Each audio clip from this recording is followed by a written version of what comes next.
السلام علیکم، میرا نام ڈاکٹر محمد عقیل ہے اور میں ایک ہومیوپیتھک فزیشین ہوں۔ ہم آج بات کریں گے ٹائیفائڈ بخار کے حوالے سے۔ ٹائیفائڈ بخار کو حرف عام میں میادی بخار بھی کہا جاتا ہے یا انٹیرک فیور یعنی کہ آنتوں کا بخار بھی کہا جاتا ہے۔ ٹائیفائڈ بخار ایک خاص قسم کا بیکٹیریا جسے کہ سالمونیلا ٹائفی کہا جاتا ہے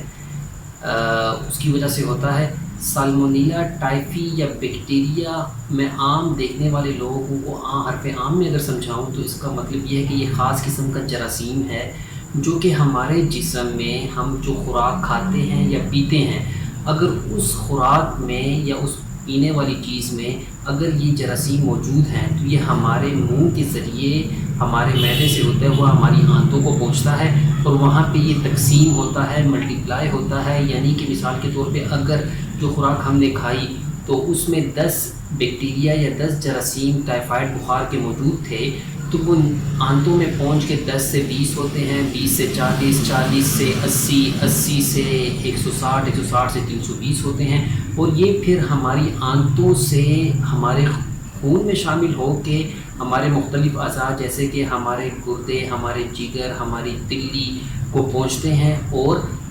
بخار والی کیفیت یا وہاں پہ بھی جا کے یہ مزید قسم کی کمپلیکیشنز پیچیدگیاں پیدا کر دیتے ہیں۔ ہم بات کرتے ہیں کہ ٹائیفائڈ بخار دوسرے بخاروں سے مختلف کیسے ہے اور اس کی علامات کیا کچھ ہیں۔ دیکھیں، ٹائیفائڈ بخار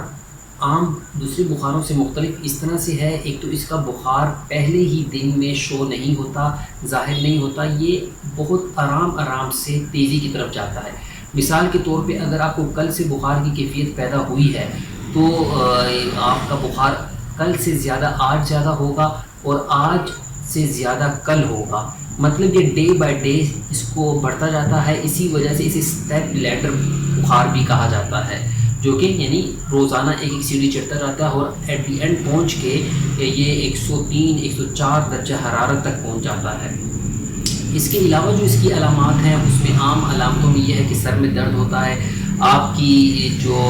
پیٹ یا کمر پہ سرخ نشان نمودار ہو جاتے ہیں، اس کے ساتھ یہ ہے کہ آپ کے پیٹ میں کولکس مڑوڑ سے اٹھتے ہیں، اس کے ساتھ اکثریت کیسز میں ہمیں قبض کی شکایت ملتی ہے اور کچھ مریضوں میں ہمیں دست یعنی کہ پیٹ نرم ہو جانے والی کیفیت بھی ہمیں دیکھنے کو ملتی ہے۔ اس کے علاوہ کچھ مریضوں میں جس میں کہ ٹائیفائڈ بخار بڑھ جاتا ہے تو اس میں ہم یہ دیکھتے ہیں کہ delirium, disturb state of mind, مطلب یہ ہے کہ ایک ہیزیانی کیفیت بھی ملتی ہے، وہ شخص اپنے ارد گرد کے ماحول سے ایک عجیب طرح سے رسپانس کرنے شروع ہو جاتا ہے۔ تو جیسا کہ اگر کوئی رسی دیکھے گا تو اس کو سانپ سمجھنے لگے گا، گھر میں موجود ہوتے ہوئے بھی یہ خواہش ظاہر کرے گا کہ مجھے گھر لے کے چلو، اور اس قسم کی باتیں جیسے کہ اسے کچھ چیزیں نظر آ رہی ہیں خود کے ساتھ بڑبڑانا۔ اور اس کے علاوہ ٹائیفائڈ بخار میں ہمیں ایک نہایت ہی زیادہ کمزوری والی کیفیت محسوس ہوتی ہے، جسم میں دردیں بہت زیادہ اٹھتی ہیں، آپ کے پٹھوں میں درد ہوتا ہے، ایون کہ ہڈیوں تک درد محسوس ہوتا ہے اور ایسا احساس ہوتا ہے جیسے کسی نے بہت زیادہ مارا پیٹا ہو۔ اس کے ساتھ ہم یہ دیکھتے ہیں کہ ہماری جو رطوبات ہیں جیسا کہ پخانہ ہو گیا، پسینہ ہو گیا، اور منہ سے ایک خاص قسم کی اسمیل آنے لگ جاتی ہے، بستر پہ لیٹنا مشکل ہو جاتا ہے ٹائیفائڈ کی علامات میں سے۔ تو ٹائیفائڈ بخار کو عام بخار سے مختلف اس لیے بھی سمجھا جاتا ہے کیونکہ یہ بخار نہ صرف دنوں بلکہ ہفتوں اور مہینوں تک ایک انسان کے ساتھ چلتا ہے اور اس میں جا کے مزید تکلیفات پیدا کر سکتا ہے۔ جیسا کہ میں نے پہلے بتا دیا کہ ٹائیفائڈ کا جراثیم یا بیکٹیریا ہماری آنتوں میں یعنی ہمارے جو معدے سے گزر کے آگے کا جو حصہ ہے وہاں پہ جا کے تقسیم ہوتا ہے، تو اس وجہ سے یہ ٹائیفائڈ بخار ہماری آنتوں کو سب سے زیادہ نقصان دیتا ہے۔ اگر ٹائیفائڈ بخار کی بروقت تشخیص نہ کی جا سکی تو یہ ہماری آنتوں کو ایون پرفوریشن کی طرف لے جاتا ہے، اس کو ڈیمیج کر لیتا ہے اور اس کی وجہ سے حتیٰ کہ موت بھی واقع ہو سکتی ہے۔ اس وجہ سے ٹائیفائڈ بخار کی تشخیص، بروقت تشخیص بہت زیادہ ضروری ہے۔ تو آپ کو اگر اس قسم کی علامات محسوس ہوتی ہیں تو ہمیشہ کسی مستند ڈاکٹر کی زیر نگرانی آپ اپنا معائنہ کروائیں اور ان کے مشورے سے ٹیسٹ کریں۔ تو ٹائیفائڈ کے حوالے سے جو ٹیسٹ کیے جاتے ہیں اس میں ٹائفی ڈاٹ ہے، وڈال ٹیسٹ ہے، اسٹول کلچر ہے یعنی پخانے کا ٹیسٹ کیا جاتا ہے، اس میں دیکھا جاتا ہے کہ اس کے جراثیم کتنی تعداد میں موجود ہیں۔ اس کے علاوہ بلڈ کلچر کیا جاتا ہے جسے گولڈ اسٹینڈرڈ ٹیسٹ آج کے دور میں مانا جاتا ہے، ایون کہ آج کے دور میں ٹائفیڈال روبیڈال ٹیسٹ پہ زیادہ اعتماد اچھے فزیشنز یا ماہر فزیشن نہیں کرتے، وہ بلڈ کلچر یا اسٹول کلچر کی طرف جاتے ہیں جس سے کہ واقعتاً تشخیص ہو سکے کہ ٹائفائڈ کا جراثیم ان میں کتنی مقدار میں موجود ہے۔ اس کے علاوہ اب ہم بات کرتے ہیں کہ ٹائفائڈ کا بخار دوسرے لوگوں تک ٹرانسمٹ کیسے ہوتا ہے۔ آپ یہ بات ذہن میں رکھیں کہ ٹائفائڈ کا بخار نہ صرف بیماری کی حالت میں ایک شخص سے دوسرے شخص کو پہنچ سکتا ہے، یعنی ایک شخص جس کو ٹائفائڈ ہے نہ صرف وہ اس کو پہنچا سکتا ہے، بلکہ ایک ایسا شخص جس کو کہ ٹائفائڈ کا بخار ہوا، اس نے اس کا بروقت علاج بھی کروایا، وہ ٹھیک بھی ہو گیا، وہ پھر بھی ٹھیک ہونے کی حالت میں بھی وہ دوسرے صحت مند انسانوں کو ٹرانسمٹ کر سکتا ہے۔ اب یہ کس طرح سے دوسرے انسانوں کو ٹرانسمٹ کرتا ہے، اس کی میں مثال اگر دوں کہ ایک انسان جو کہ ٹائفائڈ بخار کی حالت میں تھا یا ٹھیک ہو چکا ہے، وہ واش روم جاتا ہے، پخانہ کرنے جاتا ہے، اسٹول کرنے جاتا ہے، اس سے جب باہر نکلتا ہے تو وہ ہاتھ نہیں دھوتا، ٹھیک ہے، اور وہی انہی ہاتھوں سے وہ کھانا کھاتا ہے، جو پلیٹ یا جو برتن اس نے استعمال کیے وہ کسی ایسے انسان کے استعمال میں آتے ہیں، یا اس انسان نے ٹائفائڈ والے بخار نے جس کو بخار تھا یا ہے ابھی، اس نے کھانا پکایا تو وہ انہی ہاتھوں سے کھانا پکایا تو وہ جراثیم اس کے ہاتھوں سے اس کے کھانے میں ٹرانسفر ہوئے، اور وہ جب صحت مند انسان وہ کھانا کھاتے ہیں یا وہ برتن استعمال کرتے ہیں تو وہ جراثیم ان کو اسی طرح سے ٹرانسمٹ ہو جاتے ہیں، جیسے کہ میں نے آپ کو پہلے بتا چکا ہوں۔ اس کے بعد دوسرا یہ ہوتا ہے کہ آپ دیکھتے ہیں کہ ہوٹلوں میں کھانے پکائے جاتے ہیں، کھائے جاتے ہیں، تو وہاں پہ آپ نے اکثر یہ چیز آبزرو کی ہوگی، مشاہدہ کیا ہوگا کہ کئی ساری پلیٹیں مختلف لوگ جس میں کھانا کھاتے ہیں وہ ایک ہی بالٹی میں یا ایک ہی ٹب میں ڈال دی جاتی ہیں ایک ہی وقت میں کہ یہ ہم اس سے پانی گزارنے کے لیے کہ صاف ہو جائے۔ اگر اس میں ایک پلیٹ بھی ایسی تھی جو کہ ٹائفائڈ جراثیم والے جس نے کہ ہاتھ کھانا کھانے سے پہلے نہیں دھوئے، اور تو وہ ٹرانسمٹ ہو سکتا ہے دوسرے صحت مند انسانوں کو۔ تو اس وجہ سے احتیاط یہ کی جائے کہ صفائی ستھرائی کا خاص انتظام رکھا جائے۔ اس کے علاوہ ہم یہ دیکھتے ہیں کہ ایک جو ہمارے نکاسی کے پائپ ہیں جو ہمارے گھروں سے واش روم سے یا ہمارے کچن سے باہر جا رہے ہیں، وہیں پہ ہم یہ دیکھتے ہیں کہ ہمارے پانی کی سپلائی ہمارے گھروں میں انٹر ہو رہی ہوتی ہے، تو ساتھ ہی ساتھ تو اس سے یہ ہوتا ہے کہ جب بارش ہوئی یا اس قسم کے کوئی معاملات ہوتے ہیں کہ جس سے کہ چھوٹے چھوٹے پور سے آپ کا صاف پانی اور گندا پانی آپس میں مکس ہو رہا ہوتا ہے، جس سے کہ ٹائفائڈ کی جراثیم صحت مند انسانوں کو پینے کے ذریعے، پانی پینے کے ذریعے ہمارے تک پہنچ جاتے ہیں۔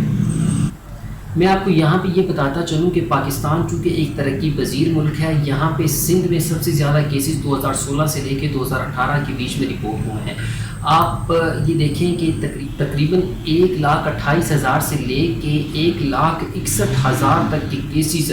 صرف 2016 سے لے کے 2018 کے بیچ میں national institute of health Pakistan نے جو ڈیٹا ان کی ویب سائٹ پہ موجود ہے اس کے مطابق انسانوں کو ٹائفائڈ ہوا ہے، اور اس میں سب سے زیادہ جو لوگ ہیں افیکٹڈ ہوئے ہیں وہ انڈر 15 ایئرس ہیں، 15 سال سے کم عمر کے بچے ہیں، اور اس میں آپ کی چونکہ ٹرانسمیشن کی وجوہات کیا ہیں، وہ یہی وجوہات ہیں جو کہ میں آپ کو پہلے بتا چکا ہوں۔ تو اس میں ہم یہ کر سکتے ہیں کہ ان سے ہم بچاؤ کیسے حاصل کر سکتے ہیں۔ اس میں بچاؤ کا سب سے بڑا یہ ہے کہ ہم اپنی ہائیجین کا خیال رکھیں، صاف ستھری خوراک کھائیں، اچھی طرح سے پکا کے کھائیں۔ کچھ چیزیں ایسی ہیں کہ جو کہ ہم اپنی جو کنسٹرکشن ہے جب ہم گھر تعمیر کر رہے ہوتے ہیں تو اس میں ہمیں خیال رکھنا چاہیے کہ ہم اپنا کچن اور اپنا واش روم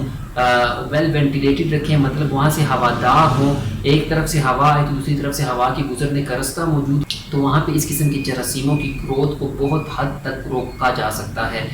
اب ہم یہ بات کرتے ہیں کہ مسکنسیپشن یا غلط فہمیاں کافی ساری موجود ہیں ہماری عوام میں کہ ٹائفائڈ کے بخار کے دوران ہمیں کون سی خوراک استعمال کرنی چاہیے۔ تو 3 باتیں ہیں اس میں، ایک تو یہ ہے کہ آپ اپنی صاف ستھری خوراک کھائیں،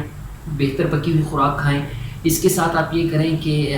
فلوئڈ انٹیک اپنا بڑھائیں، آپ ڈی ہائیڈریشن نہیں ہونی چاہیے آپ کو، مطلب پانی کی کمی آپ کے جسم میں واقع نہیں ہونی چاہیے۔ جب میں پانی کی کمی کی بات کرتا ہوں تو اس سے مراد صرف میری یہ نہیں ہے کہ آپ صرف پانی پیتے رہیں، آپ جتنے بھی پھل فروٹ ہیں، جوسی فروٹ ہیں جن میں جوس زیادہ ہے، وہ آپ استعمال کر سکتے ہیں کھانے کی شکل میں، یا اس کا تازہ پھل رس نکال کے آپ استعمال کر سکتے ہیں۔ لیمو پانی زیادہ سے زیادہ آپ استعمال کریں تاکہ آپ کی جسم سے معدنیات کی کمی واقع نہ ہو۔ اس کے ساتھ آپ یہ ہے کہ ناریل کا پانی ہو گیا، تربوز ہو گیا،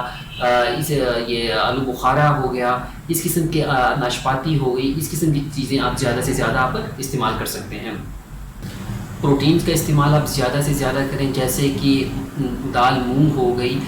کھچڑی ہو گئی، اور ایسی چیزیں اوائڈ کریں، ایسی چیزیں ہرگز استعمال نہ کریں جن میں مرچ مسالہ زیادہ ہے، کیونکہ مرچ مسالہ آپ کے زخم کو جلدی ہیل اپ نہیں ہونے دیتا اور آپ کی بیماری کو طول دیتا ہے۔ آسانی سے ہضم ہونے والی، آسانی سے ڈائجسٹ ہونے والی خوراکیں استعمال کریں، ہلکی خوراک استعمال کریں، لیکن اپنی خوراک متوازن رکھیں ٹائیفائڈ بخار کے دوران، جیسا کہ دودھ، دہی، انڈا، مچھلی، یہ آپ زیادہ استعمال کر سکتے ہیں۔ بینگ ہومیوپیتھک ڈاکٹر میں آپ کو یہاں پہ یہ بتاتا چلوں کہ ہومیوپیتھی میں ٹائیفائڈ بخار کا بہت اچھا اور بہترین علاج موجود ہے۔ اس کی پر وقت تشخیص کرنے کے بعد آپ اگر ہومیوپیتھک علاج اپلائی کرتے ہیں تو آپ کو بہت بہتر نتائج ملیں گے، لیکن یہ بات ہمیشہ ذہن میں رکھیں، میں اکثر یہ کہتا ہوں کہ ٹائیفائڈ بخار ہو یا کوئی بھی مرض ہو، اس میں ہر مریض کی دوائی ہومیوپیتھک دوسرے مریض سے مختلف ہوتی ہے، کیونکہ ہر مریض ٹائیفائڈ کے ساتھ جو آ رہا ہوتا ہے اس کی علامات ایک دوسرے سے کئی حوالے سے مختلف ہوتی ہیں۔ مختلف شخصیات ہیں، جو بیکٹیریا نے جو انویڈ کیا ہے، حملہ کیا ہے، تو اس میں کئی ساری علامات مختلف آتی ہیں، ٹھیک ہے۔ تو کیونکہ آپ کا جسم کا رسپانس ہر ایک کا دوسرے انسان کے جسم سے رسپانس مختلف ہوتا ہے، تو اس حوالے سے ان کی ادویات بھی مختلف ہوتی ہیں۔